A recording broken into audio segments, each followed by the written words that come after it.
Contamos nuevamente en Cruzando Fronteras con Fernando Donaire, con el que volvemos a hablar de cine, porque recientemente ha publicado un libro que lleva por título Tiempos de Cine. Y es un libro que recoge lo fundamental del cine contemporáneo y juega con un eje vertebral que es el libro del Eclesiastés, en concreto el capítulo 3, que nos habla de que hay tiempo para todo.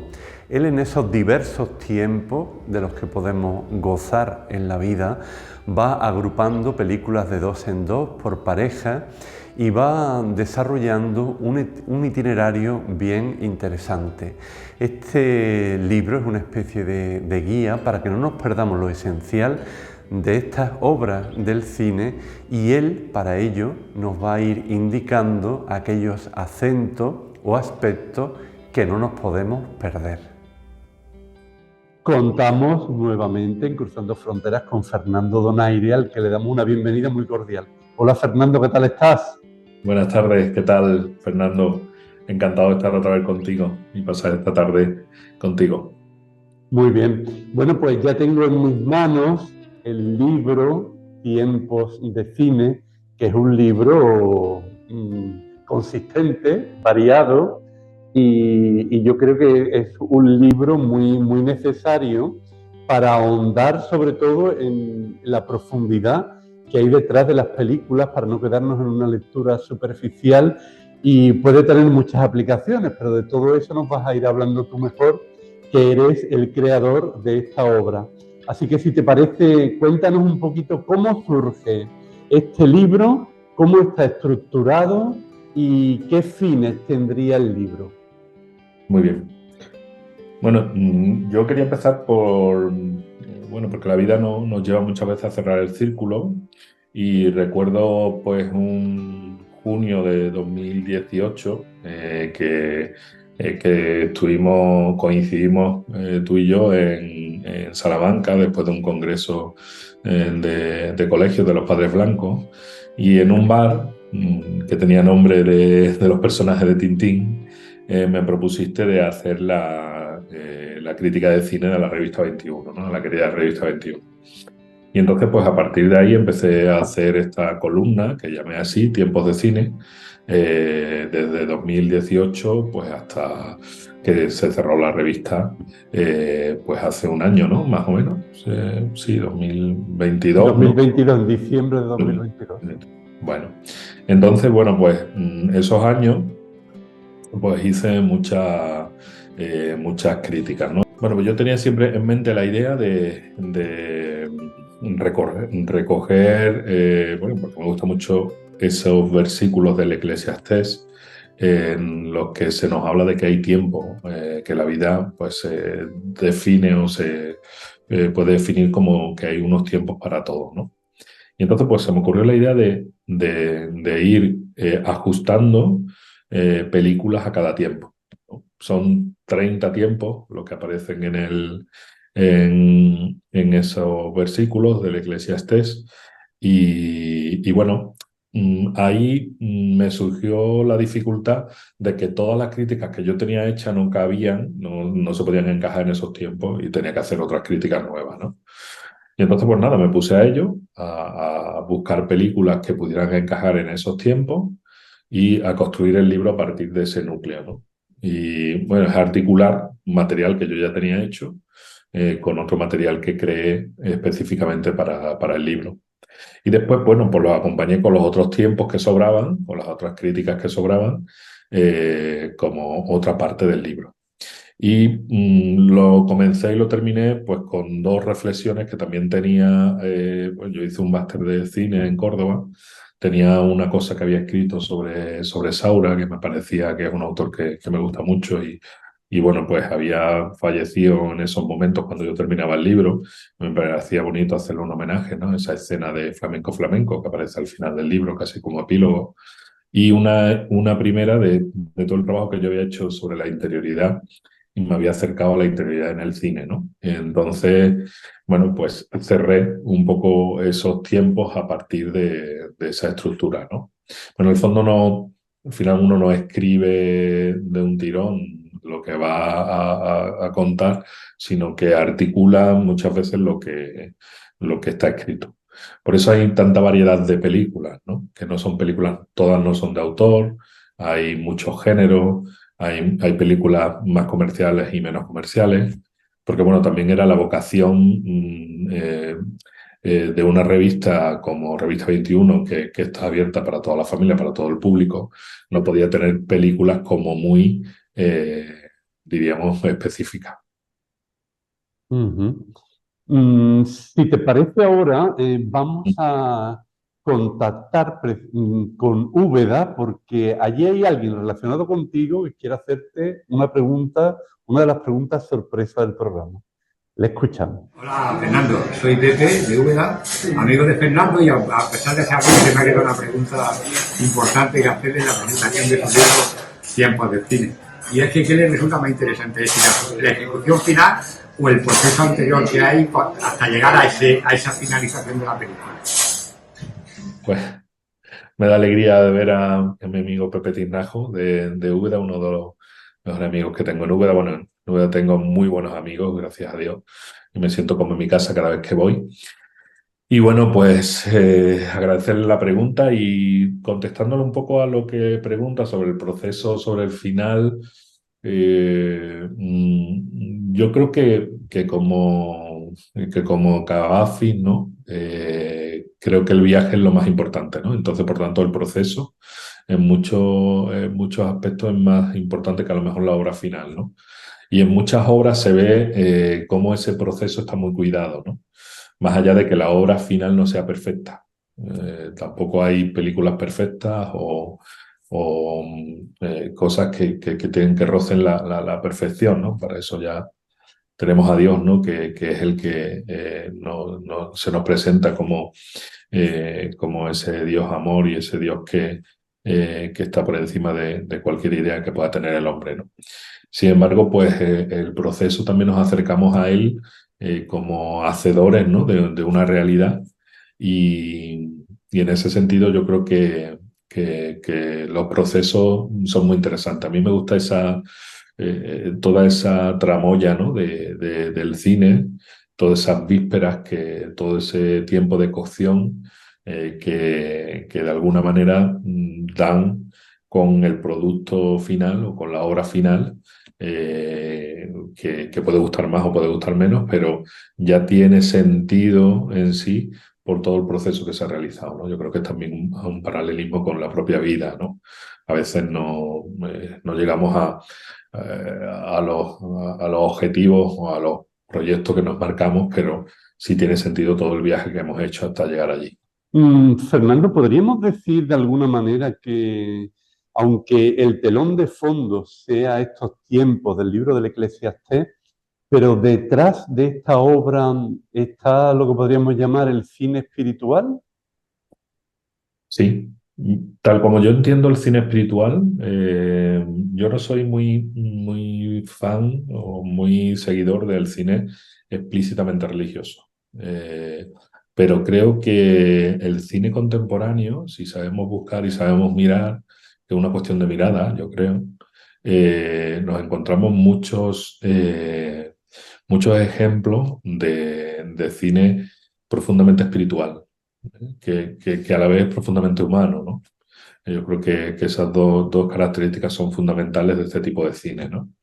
Que es un cine mucho más pausado, un cine que busca, diríamos, la atención del espectador. No es un cine que te da todo hecho, como el cine comercial, ¿no? Que la historia normalmente se cuenta en unos parámetros con una velocidad, con una realidad pues totalmente diferente a cómo lo hacen determinados autores que van construyendo de forma artesanal diríamos, un panorama que después el espectador tiene que armar, ¿no? Y entonces, a partir de ahí, encuentra su propia, en su propia realidad, ¿no? Yo creo que sí podríamos decir que no sé si tanto espiritual, sino mi mirada sí es espiritual a la hora de verlo. la mirada y los textos y las reflexiones que acompañan, diríamos, estas películas, más allá de que sean en sí espirituales o no, yo creo que la mirada mía como autor sí es así.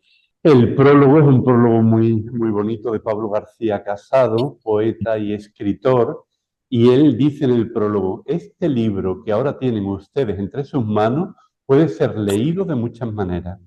Puede parecer una guía, la tarea concienzuda de un prescriptor, de alguien que te va abriendo las puertas de algunas de las mejores películas que constituyen el cine contemporáneo, fijando la atención en aquellos detalles que no debes dejar pasar por alto. Ujú. Bueno, yo también en ese sentido creo que la estructura de las críticas que imaginé para la revista pues tenía como tres partes, ¿no? No son críticas muy largas, no hago una crítica, no se van a encontrar, el lector no se va a encontrar una crítica muy específica, no es una crítica no una crítica de cine al uso, en el sentido de que yo no me meto en cuestiones técnicas ni en cuestiones de planificación. Bueno, puedo hacer alguna alusión, pero cosas que son conocidas, ¿no? Y después me fijo como en distintos aspectos, ¿no? Como uno es la Epifanía, que es pues aquella escena que creo que no hay que dejar pasar por alto y que creo que, bueno, cada espectador puede descubrir la suya. Yo tengo mis propias epifanías, ¿no? Pero cada espectador puede descubrir la que tenga, ¿no? Después estar algunas propuestas de recorrido pedagógico de pues por donde yo desde ese lado pedagógico me enfrentaría a las películas, ¿no? Algunas pistas, ¿no? sobre esa realidad. Y después algunas 5 razones para que el lector que vaya más rápido, ¿no? Pues para ver la película, ¿no? Para convencer para que esa película pues no se deje de ver, ¿no? Entonces, al final, son pequeños detalles que tanto en la crítica como tal, como en estos aspectos, le da una diversidad al libro que, que son casi críticas fichas, pero que acercan muchísimo, creo, y te pueden dar una clave para leer la crítica o antes o después de la película. Tampoco hago spoiler, no suelo hacer spoiler, y si no, bueno, se avisa, pero normalmente no suelo contar el final de la película ni contar, diríamos, un giro que es importante en ella, ¿no? Porque eso rompe, digamos, la sorpresa del espectador.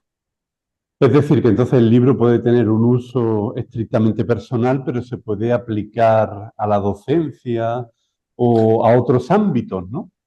Sí, yo creo que bueno, el libro, claro, no es un libro de lectura, es más bien está más parecido, diríamos, al género guía que al género, bueno, es un ensayo guía, diríamos, y que se puede utilizar pues tanto como referencia personal o archivo que podemos acudir a él, ¿no? Cuando necesitamos, pues mira, me interesa, estoy en este momento o en este tiempo de mi vida, a ver qué me recomiendan, ¿no? O qué veo, ¿no? Ahí, que pueda incorporar, ¿no? A mi proceso, o utilizarla también, pues, para construir un ciclo de películas en un centro, por ejemplo, educativo, o en un cineforum que se quiera programar, ¿no?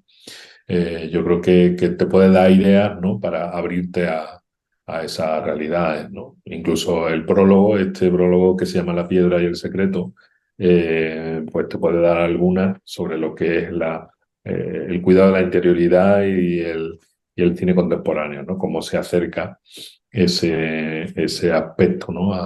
Al cine, ¿no? Al desarrollo del cine. Y también otro aspecto que subraya Pablo García Casado en el prólogo, nos dice: os aseguro que el panorama es plural y comprensivo de la práctica totalidad del mapa estético. Ujú.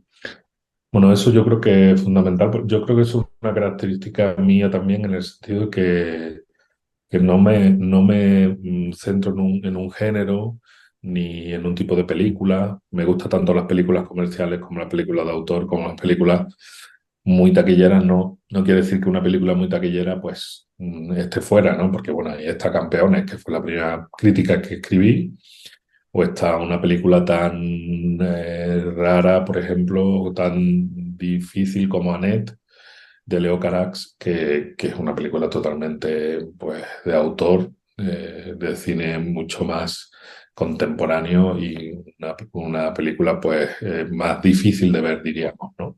O, o está Mary Poppins y, bueno, el regreso de Mary Poppins y está, pues a lo mejor, pues una película española o Quién mató a Bambi, ¿no? Que es una película que a mí me hace mucha gracia y me divierte mucho y quería, bueno, meterla en ese saco, ¿no? Por tanto, esa pluralidad lo que te da es posibilidad de que, diríamos, el lector, el que se acerca al libro, no se encuentre encorsetado con un tipo de decir, bueno, pues este cine que cuenta este hombre no me gusta nada, ¿no?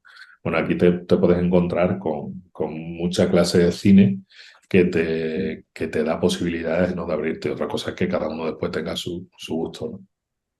Fernando, vamos ahora a otra pregunta sorpresa. A ver por dónde sale la pregunta.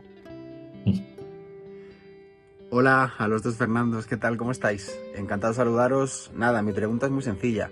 Fernando aborda muchas películas en el libro y a mí me gustaría saber si hay alguna de ellas que por resonancias personales, por la gravedad del asunto que trata o por la importancia que tiene para él, ¿hay alguna película favorita o alguna película, más especial sobre otras? O si sencillamente, más o menos están todas en el mismo nivel. Pero me gustaría saber, porque siempre lo hay, si hay alguna predilecta tuya, Fernando. Un abrazo muy fuerte. Hombre, don Mario Coleoni, muchas gracias por la pregunta, por estar aquí en este programa, por acompañarme. Bueno, antes de contestar a la pregunta, quiero decir que, bueno, que Mario es un erudito un erudito y una persona encantadora además, y tiene un libro que recomiendo, y aprovecho este espacio para recomendar un libro suyo que se llama Contra Florencia, y que un libro que hay que leer si alguien va a Florencia o le gusta, digamos, el Renacimiento y le gusta toda la cultura italiana, ¿no? Ahora que estás por allí, por Italia, Fernando, pues es una oportunidad de poder leerlo, ¿no? Bueno, y la película, es muy difícil elegir una película que de todas las que propongo, diríamos, porque es del último cine que he visto, y quizás mis preferidas están como siempre, yo creo que en la vida de cualquiera, en las primeras que vi, ¿no? Y las que tienen relacionadas, las que están relacionadas con mi infancia, con mi adolescencia, y son las películas que a veces te marcan de una manera especial, ¿no? Y a mí hay una película que me marcó, que no está aquí, pero que, bueno, me voy a tomarme la licencia de poder elegir esta, que es El Club de los Poetas Muertos, que creo de Peter Weir, que es una película que vi estudiando BUP en un instituto de Huelva con mis compañeros de instituto en la pantalla grande, en un cine que ya no existe en Huelva, el Cine Emperador, y que para mí fue, pues, no digo el descubrimiento del cine, porque yo había visto mucho cine antes, porque en mi pueblo había un cine y pude ver muchísimas cosas en ese cine y vi todas las películas de los 80 y tal. Y esta película, que es de finales de los 80, del 89, pues para mí vitalmente y personalmente es como una película muy de referencia, ¿no? A pesar de que, bueno, después tiene a mucha gente pues le puede gustar más, menos, tal, pero para mí, pues yo creo que es un referente por muchas cosas, ¿no? Por lo que significa, por lo que cuenta, por los personajes, por el momento en que la vi y por lo que eso supuso para un después, ¿no? Entonces, bueno, me tomo la licencia de irme un poquito más atrás y elegir esta película de Peter Weir. Muy bien, pues vamos entonces a seleccionar algunos de estos pares de películas. Claro, hemos tenido que hacer una selección porque hay tantas, pero yo creo que es una selección que puede cautivar un poco a posibles lectores de esta obra. El primero que hemos elegido es Tiempo de nacer, tiempo de morir, con dos películas, Lázaro Felice y De dioses y hombres. Los protagonistas de estas películas tienen mucha relación con la muerte y con la vida. ¿Responde, crees tú, el cine a las últimas preguntas que se hacen las personas? Totalmente. Yo creo que el cine está respondiendo constantemente a esos interrogantes fundamentales de nuestra vida, ¿no? Del nacimiento, de la muerte, de qué hacemos aquí, del sentido. En el fondo yo creo que el cine, como todo el arte, nos salva pues de los abismos de la vida, ¿no? Y de los precipicios que a veces nos enfrentamos en nuestra vida, en nuestro día a día, ¿no? Y, y bueno, estas dos películas son pues dos grandes películas, ¿no? La de Dioses y de Hombres me parece una de las películas espirituales más poderosas, diríamos, que se han hecho en los últimos tiempos. No solamente por la historia que cuenta y por lo que cuenta, sino por cómo está hecha, por cómo está hecha esa película. Y que, bueno, fue muy premiada en Cannes en su momento y tuvo una repercusión. Y yo creo que es una película que cualquier persona creyente o con inquietud religiosa debe ver, fundamentalmente porque creo que explica muy bien todo el sentido de la encarnación, de la entrega, del sacrificio, de lo que significa ser testigo de Jesucristo, ¿no? Parece que es una película hecha no por un director católico, ni por un... Bueno, no lo sé si es católico o no, me he metido en este berenjena, pero bueno, que creo que no, en este sentido. Y creo que es fantástica, ¿no? Y nos habla del momento de la muerte, del momento de la elección ante una dificultad poderosa, ¿no? Como es la muerte, ¿no? Y poder decidir ante esa situación y defender con honestidad, ¿no? Los principios propios, ¿no? Hasta la muerte. Y después Lázaro Felice es... pues una película deliciosa que habla también de la muerte y de la vida, donde yo la emparento mucho con una película que en el ranking que se hizo en el centenario del cine salió como una de las primeras, ¿no? Votadas, que era de Dreyer, que era... ay, se me ha ido la palabra, de Dreyer, donde hay también una resurrección. Pues aquí en esta película hay una resurrección también, sin contar mucho todo el argumento, porque creo que bueno, la película es mucho más que eso mismo, ¿no? Y hay una resurrección de una manera simbólica, donde el personaje de Lázaro, y por eso se llama Lázaro, pues tiene como característica, diríamos, la bondad, ¿no? Como forma de enfrentarse a la fealdad, a la dureza y a la dificultad del mundo, ¿no?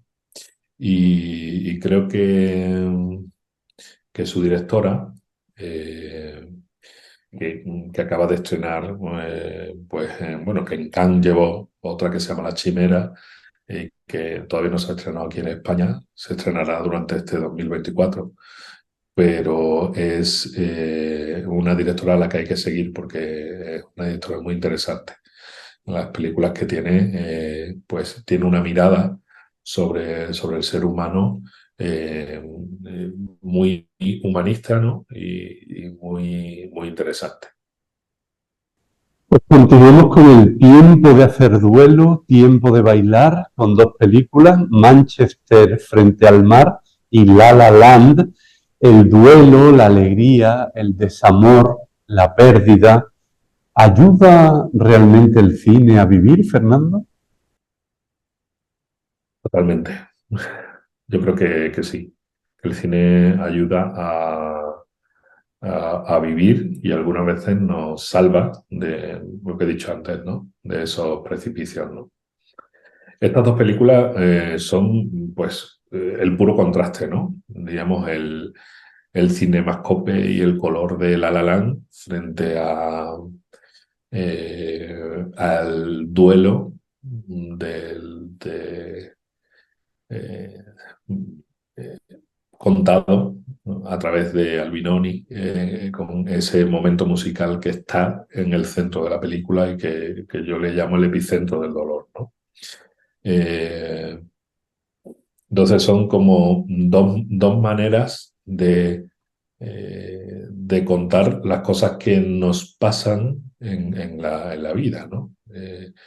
Diríamos los momentos de encuentro y de felicidad y los momentos de pérdida y de despedida, ¿no? Yo creo que y a veces las despedidas y las pérdidas de forma trágica, ¿no? Porque Manchester frente al mar cuenta una pérdida trágica que lleva consigo la culpa y que lleva consigo el cerrarse, ¿no? a esa realidad. Y frente a eso, pues es la historia de un personaje hundido en una situación que no sabe salir, ¿no? No sabe salir de ahí, porque no sabe verbalizar, no sabe entender qué es lo que le ha pasado, ¿no?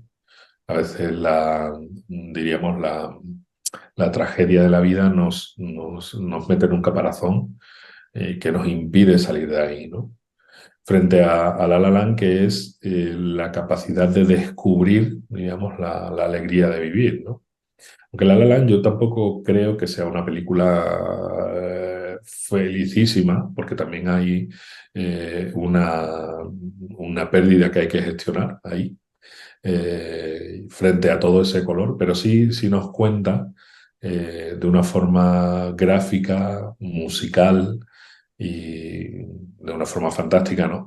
Todo el proceso del enamoramiento, ¿no? Que es diríamos, otro clásico del ser humano, ¿no? Otro clásico en el sentido de que es algo por lo que todos pasamos, ¿no? Todos pasamos por pérdidas y todos pasamos por distintas fases de amor, ¿no? En nuestra vida, ¿no? Y tanto una como otra, pues nos enseñan a vivir porque nos ponen delante situaciones que cuando nos pasan, en el fondo podemos volver a esas películas y decir, bueno, pues ya aquí me contaban esto, ¿no? Que ahora mismo estoy viviendo y que ahora lo puedo ver de una forma distinta, ¿no? A lo mejor cuando vemos la película, pues bueno, estamos pensando es una historia más y ya está. De hecho, tanto el amor como la pérdida, hasta que no te toca, no sabes lo que es, no, por mucho que te cuenten, ¿no? Yo creo que al final uno tiene que enfrentarse, digamos, a esas realidades, ¿no? Bueno, con generosidad y con paciencia también, ¿no? Como dice Santa Teresa, ¿no? En el fondo que la paciencia todo lo alcanza, pues sí hay que enfrentarse con cierta paciencia, digamos, a esas fuerzas poderosas, ¿no? de nuestra vida. Y también al hilo de la lectura de este libro, Tiempos de cine, me gustaría preguntarte, ¿se puede rodar lo que sentimos en nuestro interior? ¿Es el cine reflejo del alma? Mm. Yo creo que sí. Lo que pasa es que muchas veces, bueno, creo que está en el fondo de todo buen cine.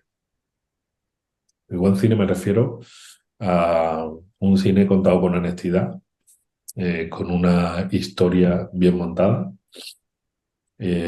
porque a veces, bueno, el cine no deja de ser una industria y en muchos casos esa industria lo que busca es vender y lo que busca es encontrar, pues, espectadores, ¿no? Y que está muy bien, ¿no? Porque si no, no se mantendría la industria del cine y no se mantendría esta industria de sueños, ¿no? Lo que pasa que, digamos, el cine más independiente o más de autor, eh, ese cine, pues, es muy poderoso en los tiempos que corren. Bueno, muy necesario, más que poderoso, necesario, fundamentalmente porque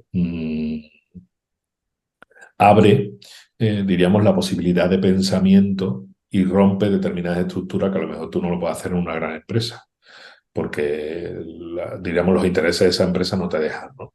Entonces, cuando tú puedes hacer algo que realmente quieres o que realmente es algo que estás convencido y tienes la libertad para hacerlo y el dinero para poder hacerlo, que muchas veces también son las dos cosas, pues yo creo que sí muestran lo más profundo del ser humano, ¿no? Y a veces en unas cotas que pegan el salto a cualquier ensayo, por muy bien que esté hecho, o cualquier reflexión que podamos hacer, está por encima de todo eso. Porque, eh, porque tocan, ¿no? Y cuando una obra de arte toca la vida de uno, la cambia. Yo creo que la cambia. O por lo menos te, te estremece, ¿no? El estremecimiento ante la obra de arte o el encontrarte ante una realidad que está dialogando contigo y te posibilitándote ese diálogo, ¿no? Ese sentimiento de participación del que hablo al principio también, ¿no? Con la poesía de Wisława Szymborska y la poesía de la piedra, ese sentido de participación que tiene el espectador con el cine, en este caso, ¿no? De poder eh, em, dejarse llevar por eso que está viendo y cambiando también tu propia realidad, ¿no? Pues cambiamos ahora de registro con Tiempo de buscar, Tiempo de perder, con dos películas, Green Book y Vida oculta. Aquí vemos cómo los protagonistas buscan y pierden, encuentran y se encuentran. ¿Cómo cuenta el cine este camino? Yo creo que ese es el camino que más, si tuviéramos que también hacer un hilo por las películas, nos encontramos también el viaje, ¿no? Como clave. Y en Green Book, que es una película como muy comercial, que tiene dos actores fantásticos, Viggo Mortensen y Muhammad Ali, me parece que se llama. Los dos actores hacen un viaje lleno de prejuicios. Es un viaje muy tópico porque el director construye a dos personajes como muy tópicos, cada uno en su lado, muy reflejo del mundo polarizado, ¿no? En el que vivimos. Y sin embargo, a través de un viaje, son capaces de encontrar un espacio para dialogar y un espacio para encontrarse. Y yo creo que eso es fundamental. Eh, y más en el mundo en el que vivimos ahora, ¿no? Que o eres de un lado o eres de otro. Y demonizamos al otro lado. Vamos en cacería, ¿no? Hacia el que no piensa como nosotros, ¿no? Ese pensamiento que tiene que ser esto es lo bueno y esto es lo malo, ¿no? Nos erigimos como jueces de lo que debemos pensar y lo que debe pensar el otro, que es la mayor perversión, ¿no? En el sentido de meternos en la conciencia del otro, ¿no? Ni Dios se mete ahí y nosotros nos metemos en que el otro tiene que pensar porque esto es lo bueno, ¿no? Entonces, ese viaje a mí me parece una película muy bonita, ¿no? Muy bonita, muy bien hecha, aunque sea un cine comercial, que tuvo mucha repercusión en los Oscars también, y fue una de las ganadoras de su edición, ¿no? Y después Vida oculta es una película de Terrence Malick, que es un autor que hay que seguir, es el del Árbol de la Vida, él tiene La delgada línea roja, tiene películas muy interesantes. Es un cine muy pausado, y esta historia cuenta la historia de un soldado que en la Europa de la Segunda Guerra Mundial, en el tiempo de los nazis, pues hace como una objeción de conciencia por honestidad, ¿no? Él dice que no a lo que está haciendo y tiene sus consecuencias en su propia vida, ¿no? La película está contada con una poesía y con una característica que el director, que es, diríamos, sello de este director. Este director o te gusta mucho lo aborreces, ¿no? O lo dejas a un lado. Y, y en ese sentido creo que es una película también eh, muy al hilo de los tiempos que corren, ¿no? Porque a veces no somos capaces de decir no o de posicionarnos porque no nos señalen, ¿no? Y cuando uno es capaz de ser honesto con su propia vida y ser auténtico, pues, bueno, pues corres el riesgo de que te pase lo que le pasa al protagonista, ¿no? Sin contar lo que lo que ocurre en la película, pero, pero bueno, es un acercamiento a un personaje muy, muy interesante que, bueno, más allá de la película, pues se puede seguir también su vida y bueno, el cinéfilo puede lanzarse después a hacer otras cosas como leer, investigar o encontrar otros relatos, ¿no? Eso también me gusta, ¿no? Cómo el cine te va llevando de un relato a otro, ¿no? Lo que se llama ahora transmedia, ¿no? Ahora hay incluso licenciaturas de relatos transmedia, ¿no? De relatos que se cuentan en distintas plataformas, en distintos espacios, ¿no? Pues la literatura, el cine, la música, la pintura, todas las artes están unidas y el cine muchas veces aglutina todo eso, ¿no? Y cuando uno es consciente de todas esas referencias, ¿no? Pues también es como un plus que se encuentra en la propuesta. Pues nos encontramos, claro, en este libro también con Pedro Almodóvar, en Tiempo de callar, tiempo de hablar, una película de Pedro Almodóvar, Hable con ella, y otra Ujú. película, Ellas hablan. Tal como está el patio, Fernando, ¿hablamos o mejor nos callamos? Pues no lo sé. No sé si esa pregunta, si te sabría responder esa pregunta o esa pregunta. Yo creo que hay tiempo para las dos cosas, ¿vale? Voy a ser un poco salomónico aquí, en el sentido de que hay tiempos en los que mm, por prudencia o por caridad tenemos que callar y hay tiempos que por justicia y por honestidad tenemos que hablar, ¿no? Yo creo que en ese sentido eh, hay, hay realidades que no podemos pasar de perfil, ¿no? Y bueno, pues pasa pues como en nuestra iglesia, ¿no? Pues todos los casos de abuso no podemos pasar de lado. Ahí tenemos que hablar y tenemos que denunciar y tenemos que buscar pues lo mejor para las víctimas. No podemos pasar de lado ante una situación de injusticia como esa. No podemos decir, bueno, pues yo no me meto ahí, ¿no? Si nos podemos meter y podemos decir una palabra, pues yo creo que debemos decirla, ¿no? Eh, Ahí no sería el tiempo de callar, yo creo que ahí sería el tiempo de hablar o el tiempo de manifestarse o manifestar nuestra opinión, ¿no? En ese sentido.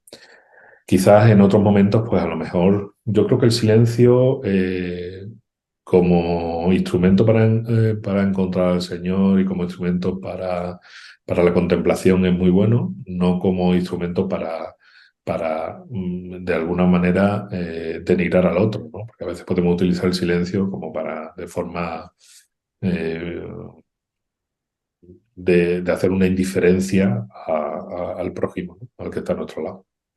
Entonces, bueno, el tiempo de callar tiene su dificultad, ¿no? Y las películas al hilo, las películas con Almodóvar, es para mí un referente importante. Me ha gustado, bueno, me gusta mucho el cine de Almodóvar y él como creador creo que es un personaje, una persona de los mejores, diríamos, directores que tenemos en nuestro país, ¿no? Y en Hable con ella habla sobre la incomunicación, ¿no? A pesar de que son dos personajes femeninos que no hablan porque están en coma, los que hablan son los hombres en esa película. Y nos cuenta una historia de abuso y una historia también de incomunicación y a dónde lleva esa incomunicación, ¿no?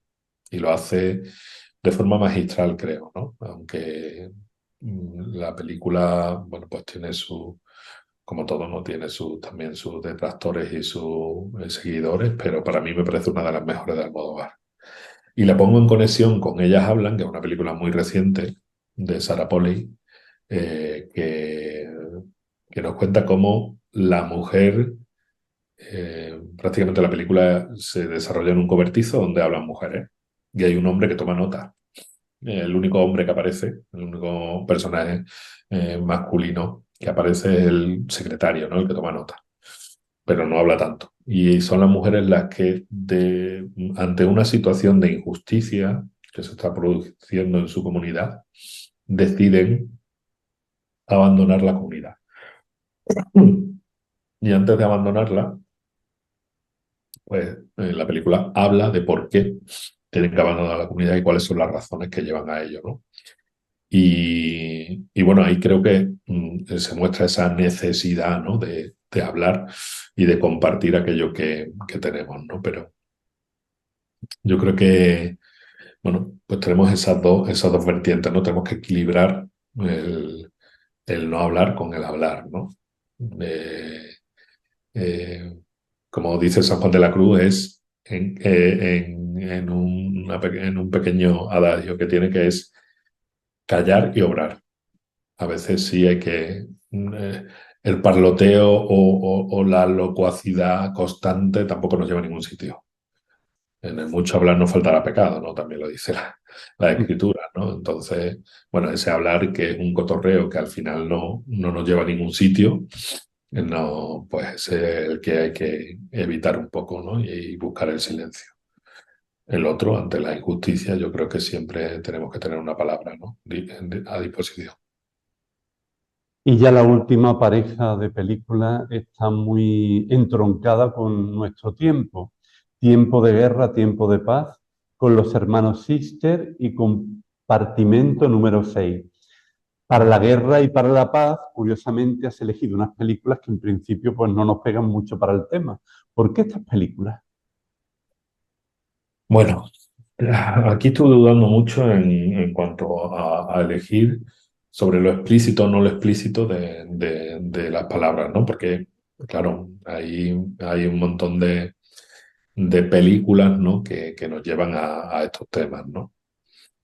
Primero como me puse como objetivo, diríamos, poner películas de 2000 en adelante, pues había muchas de estos temas muy buenas que eran de antes de eso. De hecho, bueno, hay algunas películas que son de antes del 2000, dos de ellas, el lector que lea el libro las descubrirá. Pero las que después encontraba, pues en ese momento, pues muchas veces cuando uno es la última pareja de películas, y en ese momento pues tampoco encontraba yo algunas que pudieran en- en- encasillarse, diríamos, en ese par. Y pensándolo, de las que tenía, de las que había hecho crítica, pensaba que, bueno, que sería también bueno, pues, optar por algo menos explícito, pero que mostrara igualmente la violencia y la paz como eje, ¿no? Y estas dos películas, a su manera, nos cuentan eso, ¿no? Pero claro, es un descubrimiento que hay que hacer viendo el cine y viendo la película, la propuesta, y intentando verla desde ese punto de vista, ¿no? Antes me preguntabas también cómo se podía utilizar. Pues yo creo que también, si leemos las críticas antes, podemos ver desde esa perspectiva cómo leemos la película mientras que la vemos, o enriquecer nuestro punto de vista una vez que terminemos, ¿no? Entonces, son dos viajes también, estas dos películas, el compartimento número 6 y, y Los hermanos Sister. Una es un western moderno, hecho por el director que hizo la película El Profeta, que también fue una película muy sonada y con premios en Cannes también. Eh, Y el western es un western donde las relaciones de amistad y la búsqueda del sentido, que en el fondo todo western es eso, y todo buen western eh, encaja su raíz, ¿no? Hay en ese viaje que hacen los protagonistas, ¿no? Eh, y donde la amistad y la hermandad, en este caso porque son dos hermanos los protagonistas, pues la- buscan lo que buscamos todos, ¿no? Eh, la claridad, en este caso del oro, que les pueda dar una felicidad y una vida bien buena. a ellos, ¿no? Y ellos, pues, en la búsqueda del oro, hay una escena muy bonita que creo que pongo como epifanía en esos momentos que buscan el oro en el río, ¿no? Y en medio de un mundo convulso que está cambiando, y donde los personajes en este western no son personajes rudos, sino son personajes bastante sensibles, ¿no? O que tienen una característica, pues, una sensibilidad que a lo mejor otros westerns no muestran, ¿no?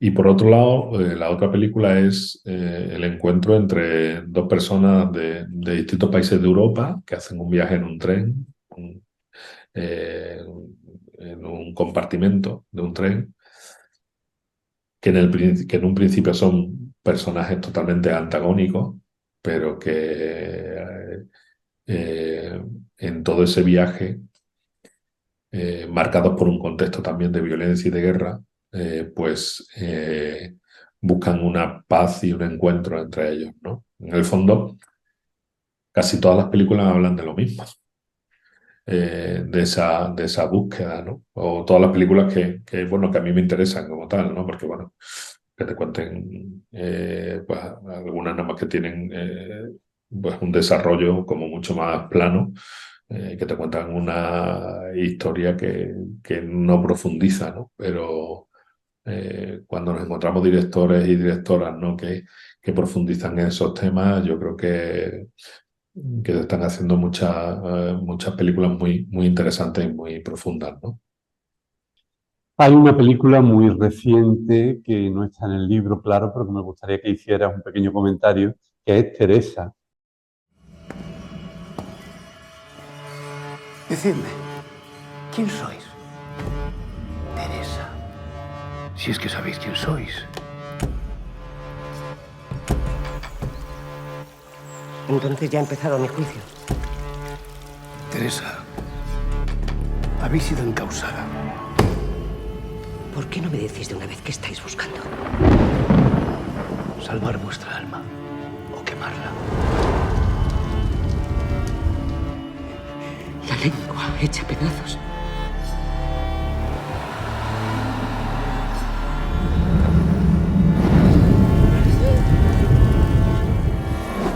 ¿Qué palabras se dicen entre estos muros?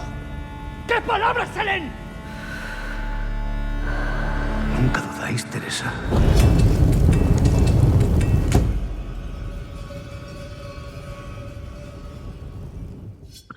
Bueno, Teresa de Paula Ortiz es el último acercamiento que se ha hecho en el cine a la figura de Teresa de Jesús, ¿no? Se estrenó en el pasado Festival de Valladolid, en la Seminci, y bueno, es una película, a mí como Carmelita, siempre cuando tú conoces mucho un personaje, es muy difícil que el acercamiento que haga un cineasta o otro autor, pues te guste 100%, ¿vale? A mí sí me gusta el texto, me gusta mucho el texto en el que está basado, que es el texto de Juan Mayorga, que es un dramaturgo, que esta obra yo la vi en teatro primero, y Paula Ortiz lo que coge es ese texto de Juan Mayorga, ¿no? Adaptándolo al cine, claro, y incluye, pues diríamos, la visión que ella tiene de Santa Teresa, ¿no?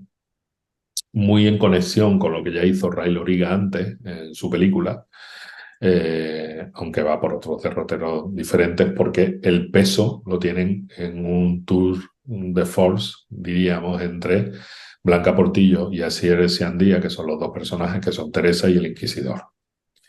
Aunque se hace, diríamos, como mucho flashback al pasado, de la vida de Santa Teresa y sobre todo los episodios fundamentales.